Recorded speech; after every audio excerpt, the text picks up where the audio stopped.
La Jasette Incognito avec Léon Dertal.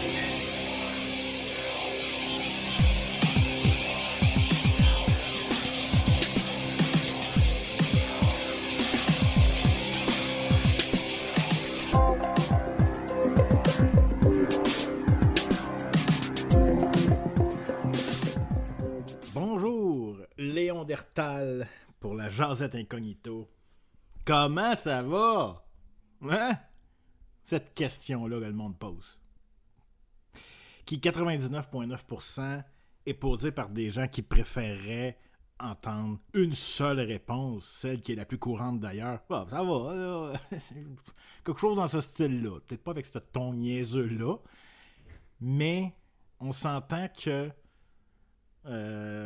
pour moi, le ça va est une insignifiance totale. Et d'ailleurs, dans ma vie à moi, avec les observations que je fais et que j'ai fait dans le passé, surtout dans le fond, à travers les années, c'est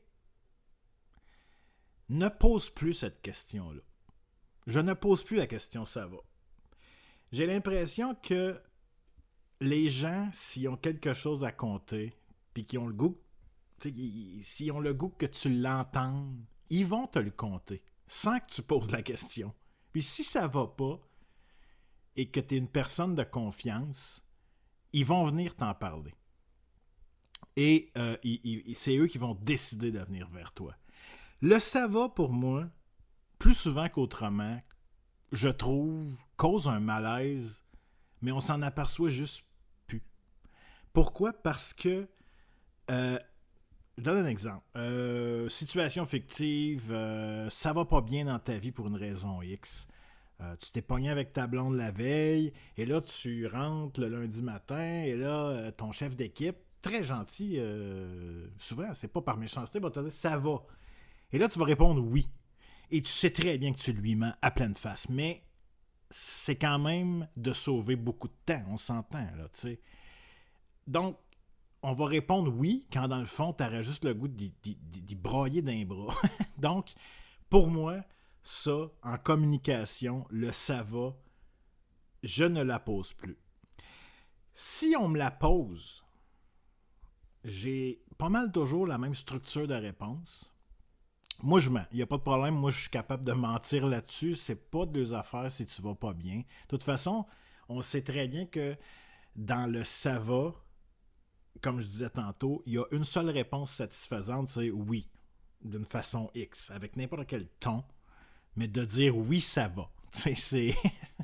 Si tu lui dis non, c'est sûr que dans sa tête, il est comme « Ah, fuck, j'ai pas le temps, là. » Donc, moi, qu'est-ce que je réponds, c'est « Oui, ça va, mais je ne repose pas la question. » Il n'y a pas de « Oui, toi, oui. » Je déteste le convenu de ça. L'espèce de texte déjà écrit m'énerve. Je suis un artiste, moi. Moi, je joue de la musique, j'ai écrit des chansons. Pareil pour mon frère, un artiste dans l'âme.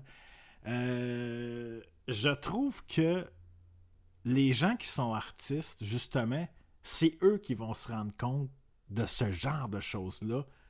Que l'humain normal, paresseux, parce que le Québécois, pour moi, c'est un paresseux. Et là, je parle statistiquement. Je parle d'une symbolique, OK? Je ne parle pas de tous les Québécois. On s'entend? Mais j'ai vraiment l'impression que le Québécois typique est une personne qui aime sa sécurité, qui aime rester dans le convenu et qui aime les textes déjà écrits. Comme « ça va? Oui, toi? Oui, ça va. Yes, sir. » C'est toujours la même réponse. Plus capable, pas capable. Donc, moi, j'ai une autre structure de réponse et moi, j'ai tendance à aimer dire « bonjour », par exemple. Donc, où est-ce que je travaille? Si j'entre au travail, on va dire, par exemple, ou dans la journée, bon, je vois mon collègue de travail au loin, le Ben, là, que j'ai pas vu depuis le début de la journée. « Hey, salut Ben! Yes, sir! Yes! » Et voilà. Ben oui. Mais pourquoi je poserais une question que j'ai pas le goût d'entendre la réponse? Puis c'est pas juste que j'ai pas le goût, j'ai pas le temps. On est à job. Payez 30$ de l'heure. Non, ben là, je voulais pas dire. Mais tu sais, je veux dire, on est payé pour pour ce qu'on fait. Je veux dire, ça va, ouais, toi, merde. Bon. Donc ça, c'est dit. Hein, je tenais à en parler parce que c'est quelque chose qui me gosse depuis toujours. Et oui, j'ai dit le mot gosse. Et le mot gosse, c'est ça qui va être la transition vers un sujet que je veux aborder depuis longtemps. D'ailleurs, petite parenthèse, pas trop longue. J'aimerais corriger ou rectifier un mot que j'ai dit qui est dans un autre podcast. Je ne sais pas si c'est l'épisode juste avant ou l'autre. Mais j'ai dit le mot bourgade. Et là, j'ai été trop paresseux, voyez-vous, pour aller fouiller sur Internet pendant que je fais mon podcast. Mais moi, je me concentre sur vous parler. Je ne vais pas taper des choses, puis aller sur Google en même temps, puis checker un chat d'un bord, puis une autre affaire de l'autre. Je suis concentré sur ce que je vous dis. Donc, bourgade, ce n'était pas une blague. C'est pas ça la définition de bourgade. La définition de bourgade, c'est comme une contrée, un village. Bon, voilà. Je me promène de village en village. Je me promène de bourgade en bourgade. Bourgade. Pas bourgade. Bourgade. Et ça me rappelle une petite phrase de Geneviève Guilbeault, qui est la ministre des Transports à la CAQ, qui avait dit ça à un moment donné. On se promène de bourgade en bourgade. Ça m'est juste revenu. Femme très jolie, mais que je considère dangereuse pour le Québec. Et je n'irai pas là-dedans aujourd'hui, mais c'est sûr qu'éventuellement, j'aborderai peut-être ce sujet qui est la politique québécoise. Et cette correction-là du mot bourgade, eh bien, c'est mon père qui me l'a emmené. Oui, mon papa. Mon papa qui est mon nouvel auditeur. Donc là, j'ai mon papa et ma maman qui m'écoutent. Et le Doc Mayou, défunt, qui est rendu dans un autre monde parce qu'il est décédé récemment, serait pas content que j'emploie le mot papa et maman. Lui, il dirait, si tu le considères comme un père, tu dis un père. Si tu le considères pas comme un père, c'est un géniteur. Mais moi, j'ai un père et une mère parce que je suis content d'avoir eu les parents que j'ai eus. Et on le salue. Je lui ai dit récemment que je faisais un podcast et il les écoute religieusement, on dirait, parce qu'il me revient souvent avec des choses que j'ai dites, mais c'est moi qui lui ai demandé. Je lui ai dit, écoute, si tu entends quelque chose que je dis qui... tu penses que je suis à côté de la traque ou mon père étant quelqu'un pour qui la langue française est très importante. D'ailleurs, c'est une des raisons, mon père, pourquoi je parle avec souvent les bons mots et pourquoi j'ai un bon vocabulaire. Parce que, à travers ma jeunesse, mon adolescence, notre père, il nous reprenait les si et les ré, par exemple. Ou si on disait pas le bon mot, ou au bon temps, ou quoi que ce soit, les structures de phrases, et ça nous a rendu extrêmement service. Au Québec, il y a énormément de gens qui sont incapables de mettre les bons mots sur leurs idées. Donc, on prend par exemple un couple qui essaie de discuter d'un sujet chaud, disons-le comme ça, quelque chose sur quoi ils ont un désaccord. Si les deux personnes sont incapables de mettre les bons mots sur leurs idées, non seulement sont en crise contre l'autre, mais sont en crise contre eux-mêmes aussi en même temps parce qu'ils sont incapables de s'exprimer correctement. Et ça peut mener à des catastrophes et ça peut mener à des séparations, des divorces, juste parce que les bons mots n'ont pas été mis sur les idées. Donc... on a eu une discussion, mon père et moi, à propos des anglicismes. Mon père est un homme très cultivé. C'est un homme, comme j'ai dit auparavant, pour qui la langue française est d'une importance incroyable. Et j'admire ça. On est au Québec. C'est important de bien parler notre langue, de l'écrire du mieux qu'on peut. Et je salue ça, parce que mon père c'est un homme de conviction. Et pour moi, les gens de conviction, ça m'a toujours passionné. C'est une personne qui tient j'allais dire mordicus à ses idées, mais non. Ce que j'aime de mon père, c'est que on est capable de discuter et on est capable d'accepter un désaccord. Parce que ça crée une discussion intéressante, je trouve. On va comme pousser plus loin. J'écoute son idée, il écoute la mienne. On parle souvent de politique ensemble et on n'est pas tout à fait sur le même poste. Même que on n'est pas sur le même poste du tout. Mais j'aime écouter l'homme d'expérience m'expliquer sa vision de la politique aujourd'hui en 2024. Parce que lui a vu René Lévesque, etc. Il y a beaucoup, beaucoup d'années d'expérience sur ce sujet-là, parce que je sais que la politique, autant canadienne que québécoise, est quelque chose qui le passionne. Et il faut faire attention entre le mot conviction et le mot vertu. Je pense que la ligne, des fois, peut être mince, et c'est une autre raison pourquoi j'aime discuter avec mon père qui a des convictions solides, c'est qu'il ne va pas dans la vertu. Pour moi, la vertu, les gens qui sont vertueux, c'est des donneurs de leçons, c'est des gens avec qui, souvent, ou plus souvent qu'autrement, c'est impossible de discuter avec ces gens-là. Tu discutes avec un mur de briques. C'est impossible et c'est désagréable et c'est zéro radiophonique. Et ça, je déteste ça. Donc, quand une personne de la vie de tous les jours dit quelque chose et je trouve ça aberrant, ce qui vient de sortir de cette bouche, bien souvent, je n'irai pas comme essayer de renchérir ou amener mes idées ou essayer de le faire changer d'idée. Non, tu es une personne dans la vertu, donneur de leçons. Je n'ai pas de temps à perdre. Donc, je ne gaspillerai même pas une seconde à essayer de discuter avec cette personne-là. Impossible. J'ai aucun temps à donner à cette personne-là. Et certains vont dire, t'es bien égoïste. Non, je choisis. On a le droit de choisir, les amis. On a le droit. Donnons-nous le droit, si on ne l'a pas. Hein? Un pas en avant dans le cheminement de vie. Se donner le droit. Se donner le droit de dire non. Se donner le droit de ne pas discuter avec une personne complètement fermée. On ne le fera pas changer. On ne fera changer personne. C'est pas une personne qui va réfléchir à tes arguments après coup.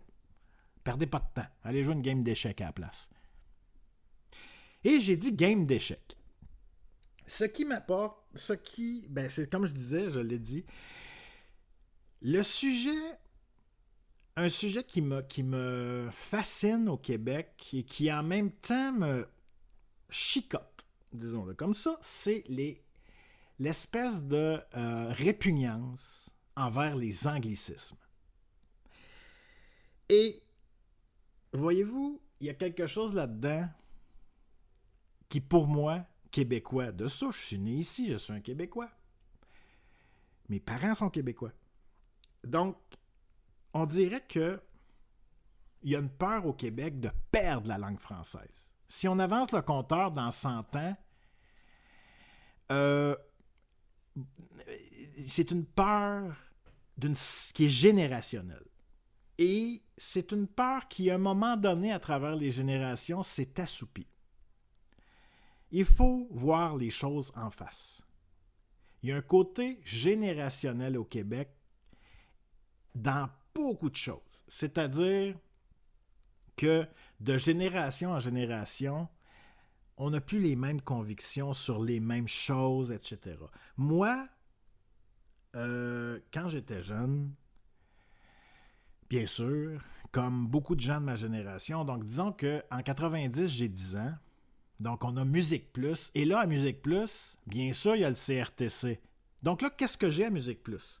Il n'y a pas d'Internet, je ne peux pas aller sur YouTube, taper pour voir une vidéo de Nirvana. Donc là, je m'assis devant Musique Plus et j'ai mon VHS, le vidéo, pour enregistrer sur une cassette. Et là, je suis devant Musique Plus et là, j'attends les vidéos, les bons vidéos.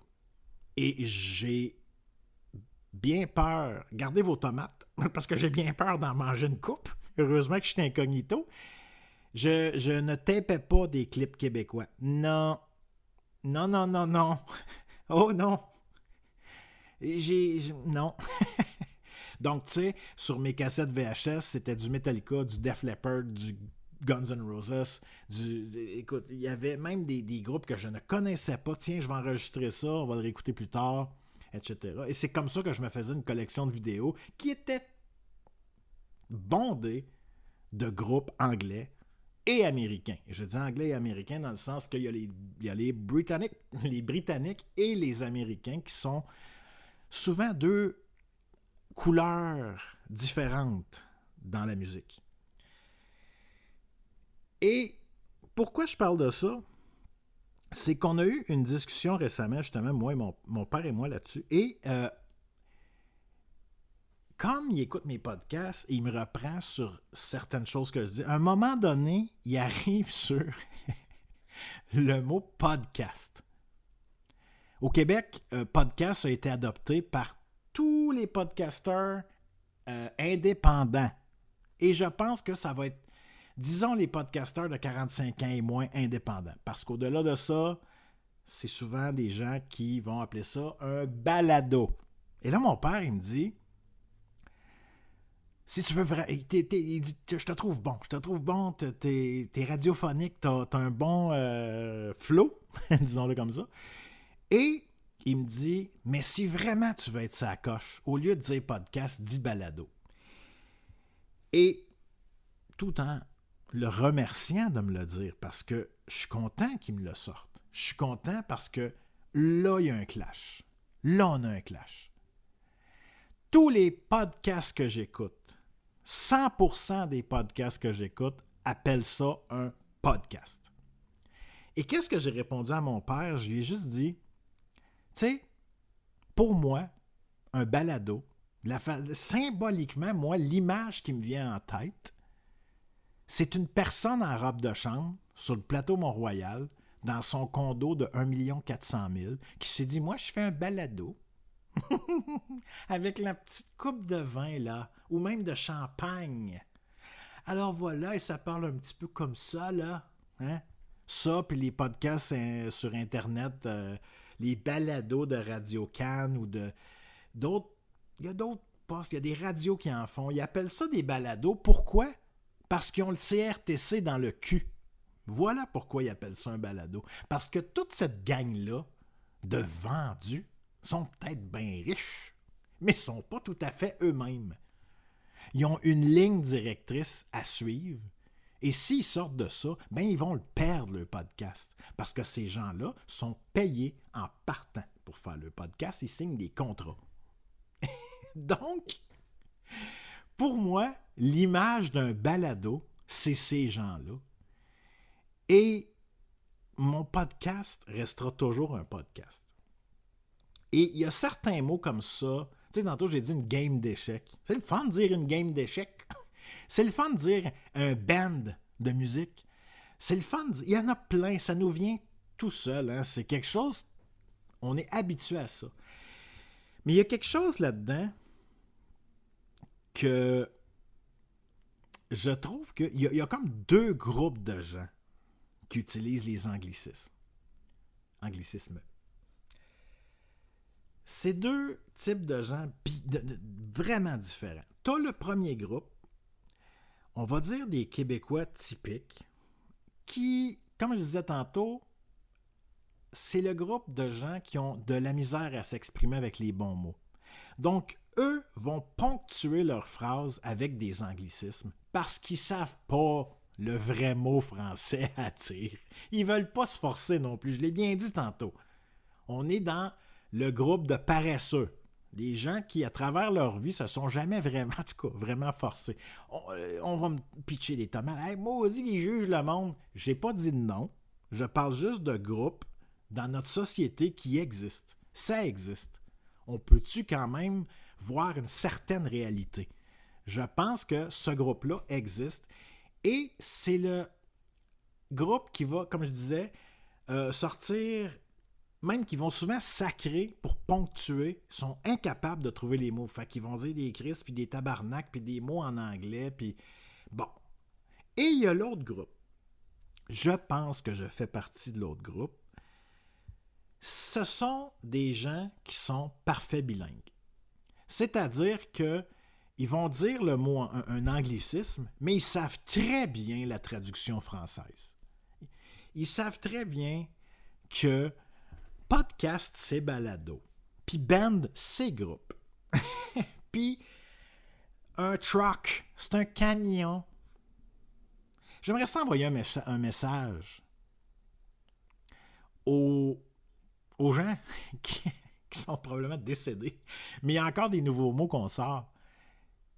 Je trouve que la langue française, personnellement, c'est mon opinion, doit être bien parlée, mais ce n'est pas une langue virile. J'ai l'impression que c'est une langue de monde à foulard et à casque de poète, là, un genre de chapeau de poète. Oh mon Dieu, la langue française. Puis... Je trouve que l'anglais est beaucoup plus viril. Et c'est pour ça que quand j'étais jeune, ben moi j'accrochais sur des groupes qui chantaient en anglais parce que je trouvais qu'ils avaient l'air dangereux. Puis quand t'arrivais sur Léandre, Goodbye my love. Le pire c'est que ça c'est en anglais, mais à ce soir dans mes rêves, je dors avec l'espoir. Hey, come on man. Come on. Pas pour rien qu'il cloue des toitures aujourd'hui, lui là. Hein? Ouais. Et donc c'est ces deux groupes-là. Les gens parfaits bilingues qui utilisent des anglicismes, sachant très bien ce qu'ils veulent dire, et les autres qui ont de la misère à formuler une phrase complète. Donc, pour moi, il faut bien différer ces deux groupes-là. Et il y a une autre chose aussi, une autre discussion que j'ai eue antérieurement avec mon père à propos d'un film. Un film qui m'a littéralement, on va le dire, fait lever le poil. Un film qui vraiment est venu me chercher. Film que j'ai vu au cinéma et je ne regrette pas du tout. C'est le film Crazy. Et dans le film Crazy, il y a beaucoup de moments très hauts en émotion. Avec des acteurs incroyables. C'est vraiment les meilleurs acteurs du Québec qu'il y a là-dedans. Dont Michel Côté. Et mon père m'avait fait remarquer que tout le long du film, c'est des chansons en anglais. Et c'est pas faux. C'est pas faux.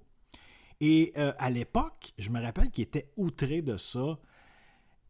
Et j'ai jamais changé parce que même à l'époque, j'avais dit à mon père, j'avais dit, tu sais, Père, si c'est moi qui avais fait Crazy, j'aurais probablement mis les mêmes chansons. Fait que t'as du David Bowie, t'as des chansons là qui...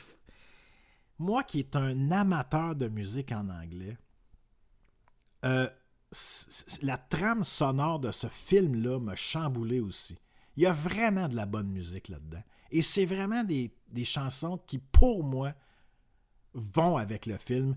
Oui, ils sont en anglais, mais c'est vraiment les chansons parfaites pour ce scénario-là au bon moment dans le film. Mais je reviens à dire que, justement, le fait qu'il y ait un clash de génération là-dedans et que mon père et moi, là-dessus, on a un désaccord, je trouve quand même cette conviction-là très belle à voir. Très belle à voir parce que c'est vrai que dans la vie, il y a beaucoup de gens gris. Des gens, ils n'ont pas vraiment de conviction, ils n'ont pas vraiment d'opinion, ils n'ont pas... Des gens gris, j'appelle ça des gens gris. Des gens drabes, des gens plates. Pas de couleur. Mais ce que j'aime, moi, c'est de pouvoir... Moi, je considère mon père comme un artiste. C'est un homme qui aime beaucoup les arbres. C'est un homme qui... On peut le dire, on est incognito. On dit pas de nom. Mais il est séparatiste. Pour lui, c'est incroyable que le Québec ne soit pas un pays en ce moment. Et encore là, ses arguments sont béton. Je veux dire, quand on en parle, et d'ailleurs, il faut que je corrige ça, le quand-con. Il ne faut pas dire quand-con. C'est un peu une obsession, mais c'est laid. Puis quand on parle, on s'emporte, puis on y pense pas. C'est de défaire ces patterns-là. Ceci dit, Euh, c'est ça, c'est mon père, c'est une personne qui adore les arbres, bon, adore la forêt, et a lu beaucoup de livres, il en a même écrit un. Pour moi, c'est une personne de conviction avec qui j'adore échanger, justement pour ça, parce que un homme de conviction avec expérience de vie, il va t'amener des arguments béton sur beaucoup de sujets, mais tu peux prendre ces arguments-là et rester en désaccord quand même, mais ça ne devrait pas émotionnellement nous chambouler un désaccord. On grandit d'un désaccord, surtout si les deux apportent leurs arguments. Et mon argument, je m'excuse, désolé, j'avais un chat dans la gorge. Mon argument, moi, c'est pour voyager. C'est un de mes arguments. Pour voyager, j'adore mon passeport canadien. T'arrives partout à travers le monde avec ton passeport canadien et on t'embrasse. On est aimé partout. Notre pays est reconnu positivement à travers le globe. J'irais presque jusqu'à dire peut-être même un petit peu plus que les Américains, ou au moins égal, parce que c'est probablement le troisième pays, je pense, qui a accès à le plus de pays au monde avec notre passeport. Ce qui veut dire qu'on peut aller partout, littéralement. C'est une des raisons pourquoi, pour moi, je veux rester dans un Canada. Je ne veux pas me séparer. Deuxième raison, avec la politique en ce moment, on est en 2024, début 2024, c'est la CAQ qui est au pouvoir.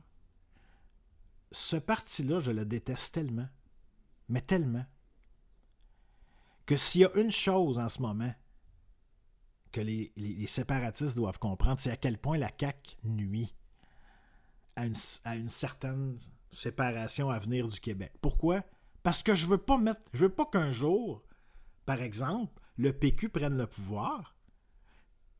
Parfait. PSPP, on dirait que je ne l'haïs pas. J'adhère pas à beaucoup de choses. La taxe carbone, les pistes cyclables déneigées l'hiver, tu sais, des tramways. Mais le gars, on va parler juste du gars, on enlève les lignes de parti. Le gars, je le déteste pas. Je le sens honnête. Je le sens honnête justement dans ses convictions. J'ai certains désaccords, mais je le sens honnête. Tandis que la CAQ, j'ai l'impression que c'est des... Peux-tu le dire? Pour moi, c'est des crosseurs. C'est une gang de crosseurs. En plus, tu sais, qui ont bien vécu leur vie. Ils ont l'air des... Je sais pas, ils ont l'air des tatas. En communication, c'est des gros zéros. Geneviève Guilbeault est bonne, mais à un moment donné, t'as le goût d'y mettre un tape sur la bouche. Arrête de parler. Arrête. Peux-tu arrêter juste 5 minutes d'enligner des mots? Elle est bonne, elle joue du violon, puis elle est cute, tu sais. Bon. Arrête de parler, là. 2 secondes. Mais pour moi, la CAQ, c'est un parti dangereux pour le Québec, littéralement. J'ai aucune sympathie pour ce parti-là. C'est pas juste un désaccord. Tandis qu'avec PSPP, au Parti québécois, j'ai beaucoup de désaccords, mais le gars, lui, je le sens honnête. Et je le sens un bon père de famille, une bonne personne dans la vie. Je sais pas, j'ai comme un bon feeling. Mais c'est pas mon homme nécessairement par rapport aux lignes de parti. T'sais. On est encore un petit peu... On est dans un wokisme, mais plus gentil. Moi, c'est comme ça que je le vois. Moi, des tramways, j'en veux pas. À 9 milliards, j'en veux pas. On dit 9 milliards, mais on est rendu à 12-13, là, OK? Un métro dans la ville de Québec, je veux pas ça. Dire, non, ça prend pas un troisième lien. Hey, franchement, il y a un pont qui est à veille de tomber dans le Saint-Maurice, dans le fleuve. Puis l'autre, là, il reste pas plus que 50 ans. Il va être temps que vous en bâtissez un pont parce qu'il va falloir aller traverser à Trois-Rivières. S'il vous plaît. Bon, je m'en parle. Mais c'est ça. J'avais dit à mon père, je reviens sur une autre chose que j'ai dit. J'ai fait le tour pour ce qui est des partis politiques. Pour moi, c'est juste pour dire que PSPP, mettons, il réussit à faire en sorte que le Québec se sépare. Et, je sais pas moi, 5-6 ans après, 7 ans après, c'est une autre CAQ qui revient, là. Une autre gang de dangereux, là. Hein? Les mesures liberticides, là. Let's go. Hein? On va mettre le peuple au pas. Moi, j'appelle ça des politiciens qui détestent le peuple. C'est comme ça que je vois la CAQ. Préparez vos tomates parce que vous allez m'en tirer pas à peu près. Pour ceux qui sont en désaccord. Je m'en fous. Une tomate, ça blesse pas tant, à moins qu'elle est verte. Là. Une bonne tomate verte à pleine face, là, ça doit faire mal. Ceci dit, donc moi, je ne mettrais pas un pays. J'aurais peur de mettre un pays dans les mains de PSPP en qui j'aurais confiance et que 6 ans après, 8 ans après, ce soit un autre mangeur de marde qui reprenne le pouvoir puis qui scrape tout. Donc, on a un clash de génération ici, là. On s'entend. C'est vrai qu'on a beaucoup de ressources, mais si le politicien gauchiste qui entre en poste ne veut pas le tirer, le gaz, le pétrole dans le sol, il ne veut pas prendre nos ressources pour qu'on puisse, après ça, mettre ça dans les hôpitaux, dans les écoles, etc. Hey, on est à la veille de... C'est pas beau, là, les hôpitaux au Québec, là. Je parle des bâtiments, je parle même pas du système. C'est moins pire ailleurs dans le Canada. Dans beaucoup de provinces, là, c'est autre chose. Et la troisième raison pourquoi, personnellement, une séparation du Québec ne m'intéresse pas, c'est, je parle encore un petit peu du passeport canadien, ou peut-être pas du passeport, mais c'est que si moi, par exemple, qui est québécois, qui vit au Québec, décide d'aller vivre 1 an en Alberta, j'aimerais ça que mes confrères soient mes frères, dans le sens qu'on est tous Canadiens. Salut, je suis Canadien du Québec. Vous êtes d'Alberta, mais j'aimerais pas arriver là, ouais, je suis Québécois. Là, il va falloir que je dise je suis Québécois. Je ne suis pas fier des Québécois. Je suis vraiment désolé de voir à quel point les Québécois sont mollassons. Mollasson. Je ne veux pas m'identifier à ça. Ça serait peut-être ma 4e raison. Je n'ai pas l'amour du Québec. J'ai peut-être pas tant l'amour du Canada non plus. C'est pas ça le point. C'est juste de dire, laisse donc ça de même. Bon. Et d'ailleurs, ben c'est ça. On salue mon père qui va écouter cet épisode-là. Et qui va me revenir en me disant « Oh, t'as dit telle chose. » C'est parfait, j'adore ça. J'ai une totale confiance en mon père et ça me gosse pas. Il m'a dit qu'il aimait ça quand je disais « gosse ».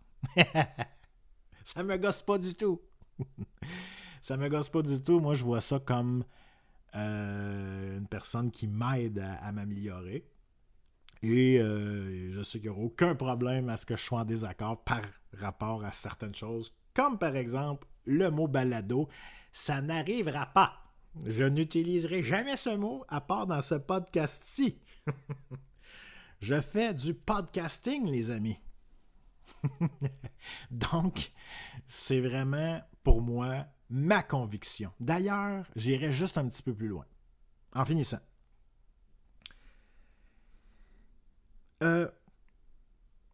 Et ça, pour une personne nationaliste québécoise, tout au moins, et pour les séparatistes, ils n'aimeront pas ce que je vais dire là.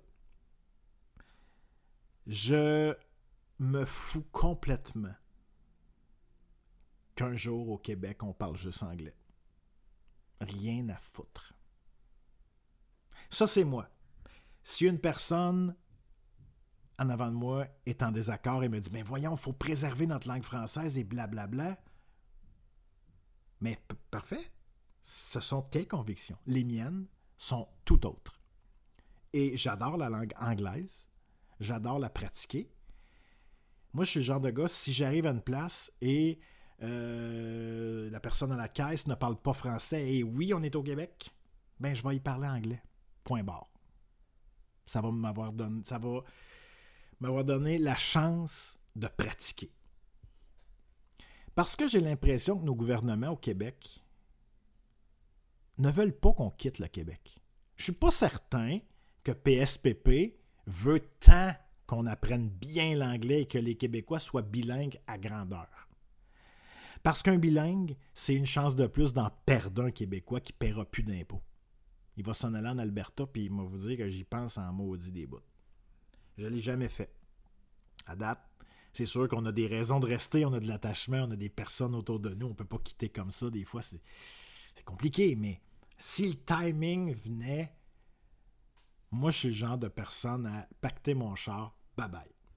Je vais aller me chercher une job là-bas, je vais payer juste un impôt. Ouais, mais le coût de la vie est un peu plus cher. Ouais, ça dépend pourquoi. Puis ça dépend comment tu dépenses aussi. Mais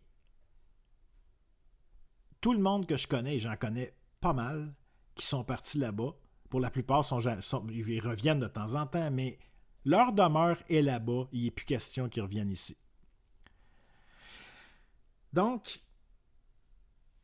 pour moi, ce combat-là de la langue française, malheureusement, même si je pense qu'il faut bien le parler, mais moi, pourquoi il faut bien le parler? C'est pour bien se faire comprendre. C'est pas parce que j'ai un amour de la langue française tant que ça. J'essaie de bien parler en anglais aussi quand je le parle. Je n'ai pas cette conviction-là.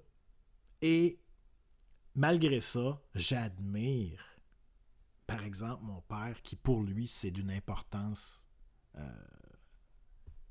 vraiment.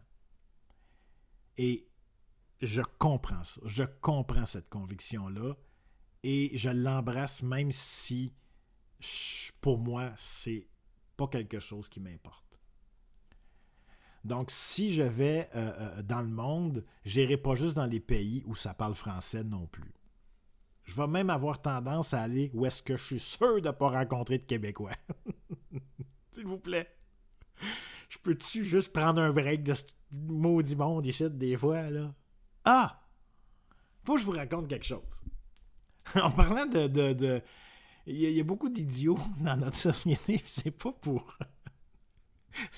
viser certaines personnes, mais il y a une dame avec qui j'ai déjà travaillé qui, elle, se disait experte en informatique. Une dame, 55, elle était sur le bord de la retraite.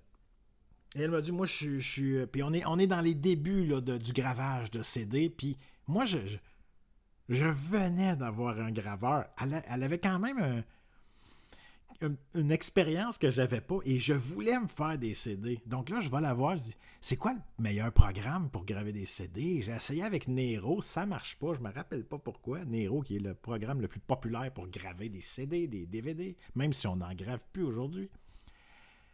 Elle me dit, je me rappelle pas c'était quoi le programme qu'elle me dit, mais elle me dit, ce programme-là, c'est le best. Ouais, tu fais de cliquer, ça part. Ça, c'est international. Tout le monde à travers la planète peut le downloader. Tu sais? Puis là, elle me dit, mais parle-en pas, par exemple. Parle-en pas, parce que hey, là, tout le monde va se mettre à downloader ça, puis on va le perdre, le programme. Et puis moi, j'ai fait comme, voyons donc.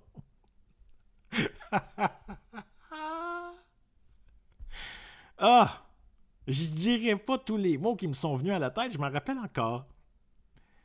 Ah, les idiots utiles de notre société. Ah là là là là, cette dame-là est un bon exemple. Vraiment. C'est pour ça que des fois, je parle de mes parents, puis moi, je me considère chanceux d'avoir eu 2 parents qui ont une tête sur les épaules. Parce que j'ai l'impression qu'autant ça, puis génétiquement aussi, je suis tombé sur le bon coup de dé. Pour moi, mes parents, c'est des gens encore aujourd'hui que s'ils ont quelque chose à me dire, et moi, je suis une personne qui aime parler, là, mais si ils ont quelque chose à me dire, je vais les écouter. Même si au final, je suis en désaccord. Comme mon père qui me parle du film Crazy, comme quoi c'est toutes des chansons en anglais. Et je me rappelle, je pense qu'il m'avait dit, ouais, il aurait pu mettre une chanson, je pense, de Desjardins ou je sais pas quoi. Moi, je suis comme, non. Desjardins n'a pas rapport dans ce film-là. Desjardins qui sont... Je pense que je connais même pas une chanson du gars. Et c'est un des artistes les plus populaires du Québec ever, là. Je suis vraiment pas acheteur de musique québécoise. Je me demande qui achète les les records mettons, de respectables. Qui achète des disques de ces gars-là? Ils vivent de subventions, là. Come on! C'est pas pour rien qu'ils vivent de subventions, c'est que la qualité est manquante, là. C'est pareil pour les téléromans. Les séries, il y en a des bonnes. Mais c'est souvent de piètre qualité ce qu'on produit au Québec. Parce qu'on n'a pas les moyens, peut-être, je le sais pas, mais ce qu'on nous offre, c'est très moyen comparé à ce qu'on peut trouver ailleurs. Ce serait la moindre des choses, peut-être, de se forcer. C'est pas grave. Il y a beaucoup de choses que j'aime du Québec quand même, mais reste que on n'a pas tous les mêmes convictions et comme je disais tantôt, il y a du générationnel là-dedans et je trouve ça très intéressant des fois le clash des générations et surtout quand ça peut créer une bonne discussion et je vais voir mon père justement la semaine prochaine et c'est certain que on part pour une couple d'heures à jaser de tout et rien. On va sûrement jaser de ça, de ce que je viens de parler. Et je vais vous revenir avec ça. Donc, on le salue, hein, parce que je sais qu'il écoute depuis peu. Tout comme ma mère, de qui j'ai parlé dans un podcast précédent. Je suis tellement content. Moi, ça m'empêche pas d'être moi. T'sais. C'est ça la beauté de la chose. C'est que le fait que mes deux parents écoutent, ça m'empêche pas d'aller où est-ce que je veux aller et de dire ce que je veux dire, de sacrer, de dire des anglicismes, d'aller partout. Je ne m'empêcherai pas. Je sais très bien que si je vais trop loin pour eux, ils l'écouteront juste plus et c'est correct. Ça ne me frustrera pas du tout. Je pense pas que ça va arriver. Donc, je suis vraiment heureux que mes deux parents m'écoutent. Je trouve ça le fun. C'est une belle relation qu'on a, puis c'est superbe. Je sais que mon frère en a écouté 2-3, je pense. Hein. Mais voilà. Donc, ça fait le tour pour aujourd'hui. Je me prends des notes. Je suis rendu au 7e épisode. À chaque épisode, j'ai quelques petites notes. Souvent, c'est juste 3 mots, 3-4 mots par idée. Et je pense qu'en 6 épisodes, si j'ai utilisé 3 de ces idées-là, c'est beau. Je pèse littéralement sur record et je pars. Let's go. Vas-y. C'est pour ça que souvent, je peux partir sur des chires. Hein? C'est normal. Donc, c'était Léon Dertal pour la Jazette Incognito.